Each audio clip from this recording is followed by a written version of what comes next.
BrahMos production unit का virtually उद्घाटन कर रहे हैं रक्षा मंत्री राजनाथ सिंह।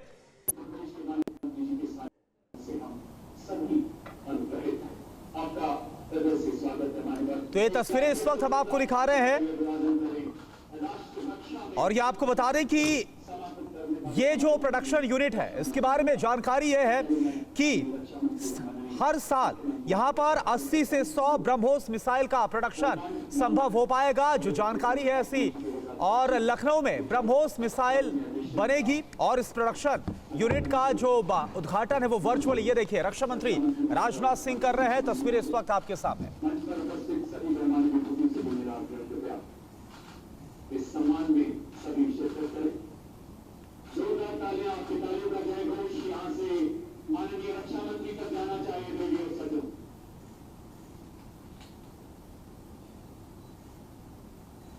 मैं बताना चाहूंगा किसी मैगजीन में जो सभी मिलिट्रीज के बारे में जानकारी होती है। तो ये बहुत ही खास तस्वीरें हैं जो इस वक्त आप देख पा रहे हैं। ऐसे वक्त में जब हमने देखा कि कैसे बीते 4 से 5 दिनों में भारत और पाकिस्तान के बीच में जो सिचुएशन है वो काफ़ी ज़्यादा एस्केलेट भी कर गई थी, और उसके बाद हालांकि अब सीज फायर ज़रूर हुआ है, लेकिन इसके बाद भी जो बयान भी निकलकर सामने आए कि ऑपरेशन सिंदूर भी जारी है। ऐसे में जो भारतीय जो रक्षा तंत्र है या फिर भारतीय जो डिफेंस है, इसको और ज़्यादा मजबूती देता हुआ ये प्रोडक्शन यूनिट नजर आएगा, जहां पर ब्रह्मोस मिसाइल का प्रोडक्शन किया जाएगा। लखनऊ में इस प्रोडक्शन यूनिट की जो शुरुआत है वो की जा रही है और ये तस्वीरें आपके सामने है, इसका उद्घाटन किया जा रहा है। और तस्वीरें आपके सामने है रक्षा मंत्री राजनाथ सिंह जो इस वक्त आपको तस्वीरें में नजर आ रहे हैं, वर्चुअली इस प्रोडक्शन यूनिट का उद्घाटन करते हुए नजर आ रहे हैं। और जानकारी यह है कि जो अगर इसके प्रोडक्शन यूनिट की बात करें तो करीब 300 करोड़ की लागत से ये जो प्रोडक्शन यूनिट है उस को तैयार किया गया। और अब ये तस्वीरें आपके सामने है।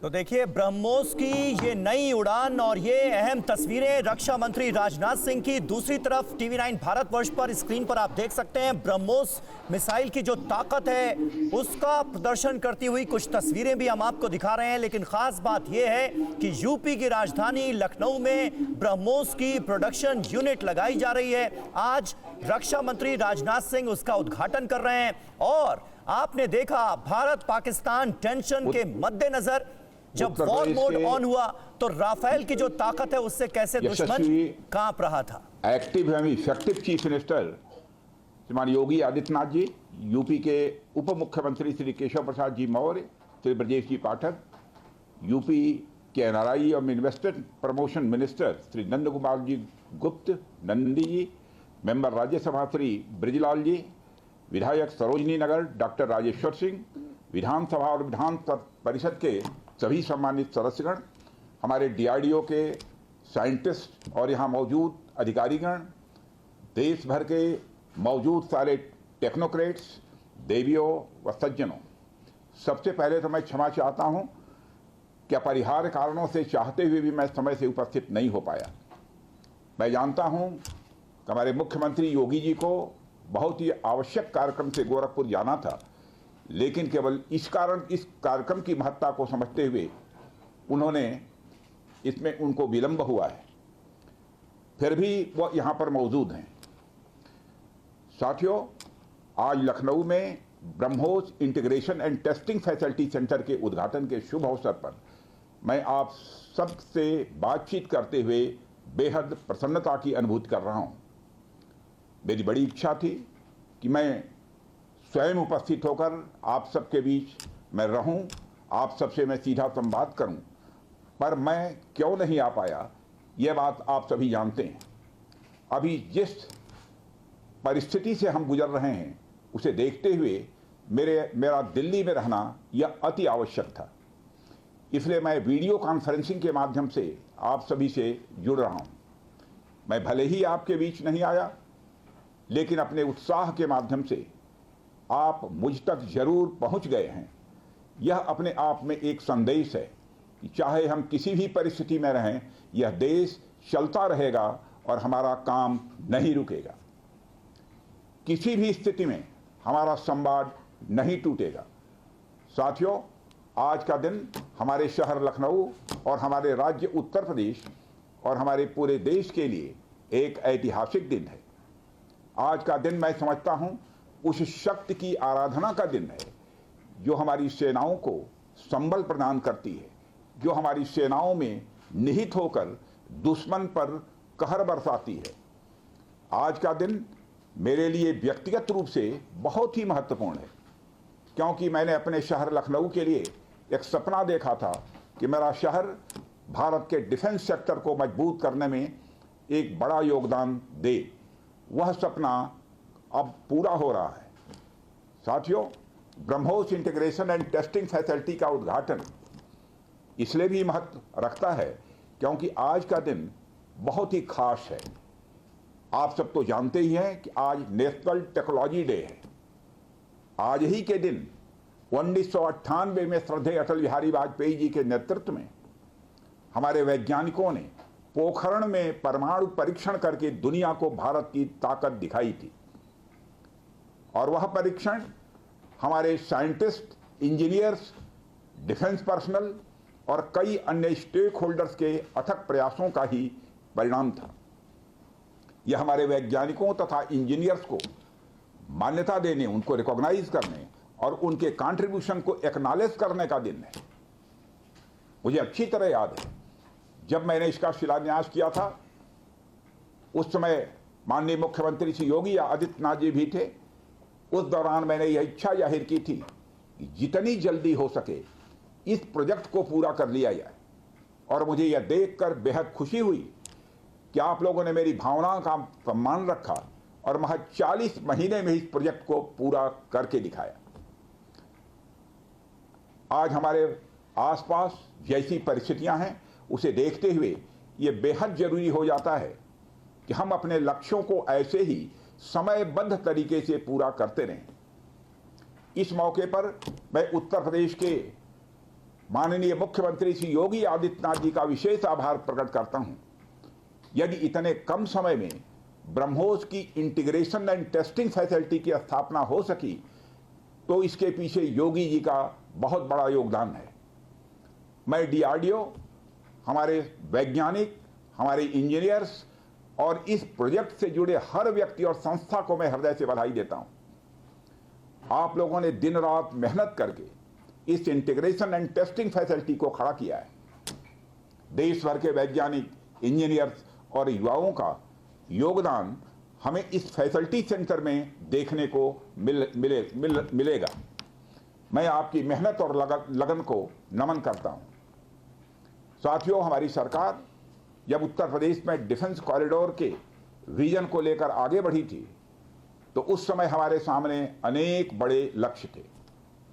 उन तमाम लक्ष्यों में से हमारा एक उद्देश्य यह भी था कि हम उत्तर प्रदेश को एक बार फिर देश के प्रोडक्शन सेंटर के रूप में डेवलप करें। यूपी डिफेंस कॉरिडोर लखनऊ सहित कानपुर, झांसी, चित्रकूट, आगरा और अलीगढ़ से होकर गुजरता है और ये सभी नोड्स आने वाले समय में विकास के नए केंद्र बनकर उभरेंगे। साथियों, एक उदाहरण मैं आपके सामने रखूं तो आप में से बहुत लोगों को पता होगा कि एक समय कानपुर और आसपास का क्षेत्र प्रोडक्ट्स की मैन्युफैक्चरिंग के लिए जाना जाता था। आर्थिक रूप से यह क्षेत्र बहुत ही समृद्ध था। इसे मैनचेस्टर ऑफ द ईस्ट कहा जाता था। लेकिन आज़ादी के बाद अनेक कारणों से आर्थिक प्रगति की राह में यह क्षेत्र पिछड़ता गया और कहीं पीछे छूट गया। मैं उन कारणों में तो नहीं जाना चाहूँगा, पर कहना यह चाहता हूँ कि यूपी डिफेंस कॉरिडोर के निर्माण के बाद यह क्षेत्र फिर से एक बार अपने पुराने वैभव को प्राप्त करने की ओर आगे बढ़ चला है। मुझे इसमें कोई संदेह नहीं है कि कानपुर विकास की उन ऊंचाइयों को छुएगा जो दुनिया के विकसित क्षेत्रों के लिए अनुकरणीय होगा। कल को वेस्ट में कोई क्षेत्र जब बहुत अधिक प्रगति करेगा तो उसे कानपुर ऑफ द वेस्ट कहा जाएगा।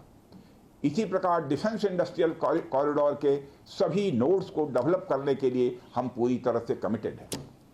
मुझे यह भी बतलाया गया है कि अभी उत्तर प्रदेश डिफेंस कॉरिडोर में aircraft manufacturing, UAV, drones, ammunitions, composite and critical materials, small arms, textile तथा पैरासूट आदि में मेजर इन्वेस्टमेंट किए गए हैं। एक अच्छी बात यह है कि इस डिफेंस कॉरिडोर में हमें पब्लिक सेक्टर और प्राइवेट सेक्टर दोनों की ही बड़ी अहम भागीदारी दिखाई दे रही है। साथियों, जब मैं प्राइवेट सेक्टर की भागीदारी की बात कर रहा हूं तो मुझे यह बताते हुए बड़ी खुशी हो रही है कि लखनऊ में ही PTC इंडस्ट्रीज लिमिटेड द्वारा titanium and super alloy material plants की शुरुआत की जा रही है। इसके अलावा 7 एडिशनल क्रिटिकल प्रोजेक्ट्स की भी नींव इस समय रखी जा रही है। यह निश्चित रूप से रक्षा क्षेत्र में भारत की आत्मनिर्भरता की गति को और तेज करेगा। मैं इसके लिए श्री सचिन अग्रवाल को भी बधाई देना चाहता हूं। हमारा सपना है कि उत्तर प्रदेश दुनिया के टॉप डिफेंस प्रोडक्शन और एक्सपोर्ट डेस्टिनेशन के रूप में जाना जाए।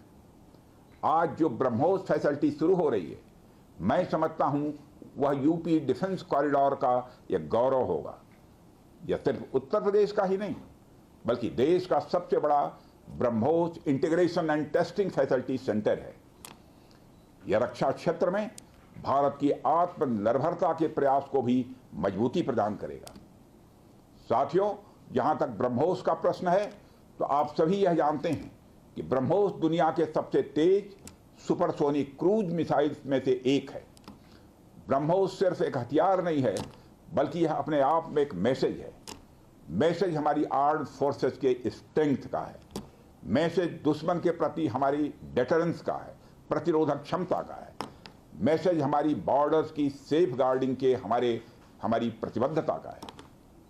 साथियों, पोखरण परमाणु परीक्षण में महत्वपूर्ण योगदान देने वाले मिसाइल मैन और हमारे पूर्व राष्ट्रपति डॉक्टर APJ अब्दुल कलाम ने यह कहा भी था कि unless India stands up to the world, no one will respect us in this world. Fear has no place, only strength respects strength. अर्थात दुनिया कमजोरों का नहीं बल्कि शक्तिशाली का सम्मान करती है। उनका विजन था कि हमें अपनी ताकत को और मजबूत करना होगा।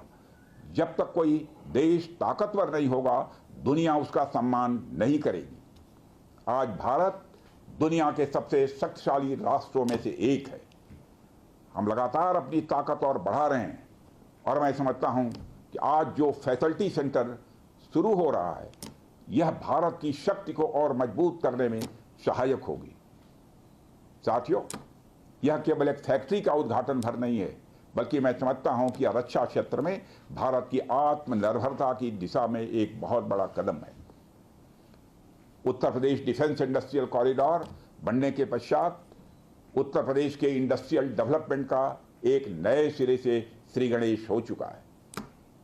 इस डिफेंस कॉरिडोर में अब तक कुल 180 के लगभग MOUs साइन किए जा चुके हैं, जिसमें 34,000 करोड़ रुपए का इन्वेस्टमेंट प्रपोज्ड है। आपको यह जानकर खुशी होगी कि अभी तक इस कॉरिडोर में 4,000 करोड़ रुपए का इन्वेस्टमेंट किया भी जा चुका है। साथियों, टेक्नोलॉजी डे के दिन इस हाई टेक्नोलॉजी प्लेटफॉर्म फैसिलिटी को इनागुरेट करना अपने आप में एक लैंडमार्क डे है, परंतु इसके साथ साथ यह भारत की नई इनोवेटिव एनर्जी को भी दिखाता है, जिसको हमने पिछले कुछ सालों में गति देने का प्रयास किया है। हम सब जानते हैं कि इस समय टेक्नोलॉजी के क्षेत्र में, खासकर critical high and frontier technology के क्षेत्र में बड़ी तेजी से बदलाव आ रहा है। चाहे सिविल सेक्टर हो या डिफेंस सेक्टर, आज रोज नई नई टेक्नोलॉजी सभी प्रकार के प्रोडक्ट्स या सर्विसेज में क्रांतिकारी परिवर्तन ला रही हैं। हमारे जीवन का कोई भी ऐसा कार्य क्षेत्र नहीं है जहां टेक्नोलॉजी हमें डिसरप्टिव तरीके से प्रभावित न कर रही हो। दुनिया के हर क्षेत्र में इस टेक्नोलॉजी क्रांति ने एक ऐसी उथल पुथल मचा रखी है जहां पुराने सारे अब तक के स्थापित जो नोशंस हैं, धारणाएं हैं, वह तेजी से बदल रही हैं और ऐसे नए परिवर्तनों का आगाज हो रहा है जिसके बारे में पहले हम सोच भी नहीं सकते थे। ऐसे में नेशनल टेक्नोलॉजी डे एक खास महत्व रखता है और इस खास दिन पर डिफेंस के क्षेत्र में एक हाई टेक्नोलॉजी फैसिलिटी को उद्घाटन करना मेरे, आपके और हम सब के लिए एक गौरव का विषय है। साथियों, ब्रह्मोस भारत और रूस के हाईएस्ट डिफेंस टेक्नोलॉजी का एक संगम है। जिस तरह हमारा उत्तर प्रदेश प्रयाग स्थित संगम के लिए दुनिया भर में जाना जाता है, उसी तरह आने वाले समय में लखनऊ भी इस टेक्नोलॉजी के संगम के लिए जाना जाएगा और यह संगम कई अनेक विशेषताओं को अपने अंदर समाहित करता है। आने वाले समय में यह रोजगार के सीधे यानी डायरेक्ट और इनडायरेक्ट अवसर पैदा करेगा।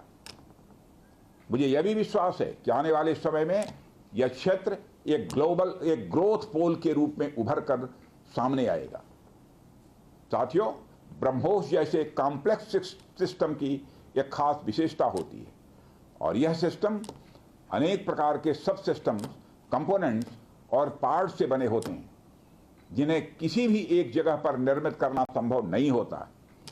यह सभी अलग अलग पार्ट्स इतने विशेष होते हैं, स्पेशलाइज्ड होते हैं, इनमें से हर एक को बनाने के लिए हाईली स्किल्ड मैन पावर और हाई टेक्नोलॉजी वाले हथियार, औजार, टूल्स की आवश्यकता होती है। आपको मैं यह बताना चाहूंगा कि हमारी डिफेंस इंडस्ट्री के अंदर देश भर में चाहे वह डीपीएसयू हो या प्राइवेट सेक्टर की इंडस्ट्रियल यूनिट्स हो या जहां भी स्थापित होती हैं, वहां अपने साथ साथ एमएसएमई यानी छोटी औद्योगिक इकाइयों का एक एंसिलरी इंडस्ट्रियल बेस भी निर्मित करती हैं और इन एंसिलरी इंडस्ट्रियल बेस से पूरे इलाके का एक सामाजिक आर्थिक विकास होता है। मेरा मानना है कि यह फैसिलिटी सेंटर भी वही भूमिका निभाएगा। और साथियों, जैसा कि आप सब जानते हैं, चाहे भारत सरकार हो या राज्य सरकार, हमारी नीति एकदम साफ है। Make in India, make forward. हमारे लिए रक्षा क्षेत्र में आत्मनिर्भरता का अर्थ बहुत व्यापक है। हम इस विचार के साथ आगे बढ़ रहे हैं कि हमें खुद के लिए तो आर्म्स एंड इक्विपमेंट बनाना ही है, साथ ही साथ में पूरी दुनिया को एक्सपोर्ट भी करना है। साथियों, दुनिया की मिलिट्री मार्केट में अपार संभावनाएं हैं। हाल ही में मैं Stockholm International Peace Research Institute की एक रिपोर्ट पढ़ रहा था। उसमें उन्होंने यह बताया है कि वर्ल्ड मिलिट्री एक्सपेंडिचर 2024 में बढ़कर $2,718 बिलियन हो गया है। आप सोचिए, आर्म्स एंड इक्विपमेंट का इतना बड़ा मार्केट हमारी राह देख रहा है। इसलिए हमें बेहद मजबूती से भारत को दुनिया के लिए एक अट्रैक्टिव डिफेंस प्रोडक्ट हब के रूप में विकसित करने की ओर आगे बढ़ना ही होगा। आज का दिन उस विचार की तरफ बढ़ाया गया हमारा एक और ठोस कदम है। इन सारी चीजों ने मिलाकर उत्तर प्रदेश में डेवलपमेंट का एक इकोसिस्टम तैयार किया है। इसी कारण हम उत्तर प्रदेश में डिफेंस कॉरिडोर का भी निर्माण कर पाए। हमने लखनऊ में डिफेंस एक्सपो का भी आयोजन किया। हमने डीआरडीओ के टेस्टिंग सेंटर DTTC की भी स्थापना की और आज जिस ब्रह्मोस फैसिलिटी का उद्घाटन यहाँ हो रहा है, इस फैसिलिटी की शुरुआत से ही लगभग 500 डायरेक्ट और 1000 इनडायरेक्ट रोजगार सृजित होंगे। यह भी कहीं न कहीं उस इकोसिस्टम के कारण ही संभव हो पाया है जो श्री योगी आदित्यनाथ जी ने यहां डेवलप किया है। यानी हमारी डबल इंजन की सरकार उत्तर प्रदेश में खेल से लेकर खेत तक, कल्चर से लेकर कनेक्टिविटी तक, पुलिस से लेकर पॉलिसी तक और टेक्नोलॉजी से लेकर टूरिज्म तक हर क्षेत्र में विकास कर रही है। इसलिए मैं उत्तर प्रदेश सरकार को पुनः बधाई देता हूं।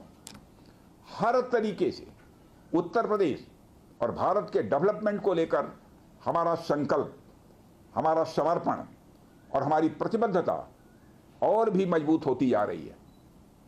साथियों, 11 मई को पोखरण से जो आत्मविश्वास प्रारंभ हुआ था, आज लखनऊ में वह और मजबूत हो रहा है। साथियों, अपनी बात समाप्त करने के पहले मैं कहना चाहता हूं जिन भारत विरोधी और आतंकी संगठनों ने भारत माता के मस्तक पर हमला करके कई परिवारों के सिंदूर मिटाए थे, उन्हें भारतीय सेना ने ऑपरेशन सिंदूर के माध्यम से इंसाफ दिलाने का काम किया है। और इसके लिए आज सारा देश भारतीय सेनाओं का अभिनंदन कर रहा है। ऑपरेशन सिंदूर सिर्फ एक सैन्य कार्रवाई भर नहीं है, बल्कि भारत की राजनीतिक, सामाजिक और सामरिक इच्छा शक्ति का प्रतीक है। यह ऑपरेशन आतंकवाद के खिलाफ भारत की दृढ़ इच्छा शक्ति का और सैन्य शक्ति की क्षमता और संकल्प शक्ति का भी प्रदर्शन है। हमने दिखाया है, भारत आतंकवाद के खिलाफ जब भी कोई कार्रवाई करेगा तो आतंकवादियों और उनके आकाओं के लिए सरहद पार की जमीन भी सुरक्षित नहीं रहेगी। भारतीय सेनाओं ने ऑपरेशन सिंदूर को पाकिस्तान में मौजूद आतंकी ढांचा ढहाने के उद्देश्य से लॉन्च किया था। हमने उनके आम नागरिकों को कभी निशाना नहीं बनाया था, मगर पाकिस्तान ने न केवल भारत के नागरिक इलाकों को निशाना बनाया, बल्कि मंदिर, गुरुद्वारा, गिरजाघर पर भी हमले करने का प्रयास किया। भारतीय सेना ने शौर्य और पराक्रम के साथ साथ संयम का भी परिचय देते हुए पाकिस्तान के अन्य ठिकानों पर भी प्रहार करके करारा जवाब दिया है। हमने केवल सीमा से सटे सैन्य ठिकानों पर ही नहीं कार्रवाई की, बल्कि भारत की सेनाओं की धमक उस रावलपिंडी तक सुनी गई जहां पाकिस्तानी फौज का हेडक्वार्टर मौजूद है। मित्रों, भारत में आतंकवादी घटनाएं करने और कराने का क्या अंजाम होता है, यह पूरे विश्व ने उरी की घटना के बाद देखा, जब हमारी सेना ने पाकिस्तान में घुसकर सर्जिकल स्ट्राइक की। पुलवामा के बाद देखा, जब बालाकोट पर एयर स्ट्राइक की गई, और अब पहलगाम की घटना के बाद दुनिया देख रही है कि जब भारत ने पाकिस्तान के भीतर घुसकर मल्टीपल स्ट्राइक्स की हैं।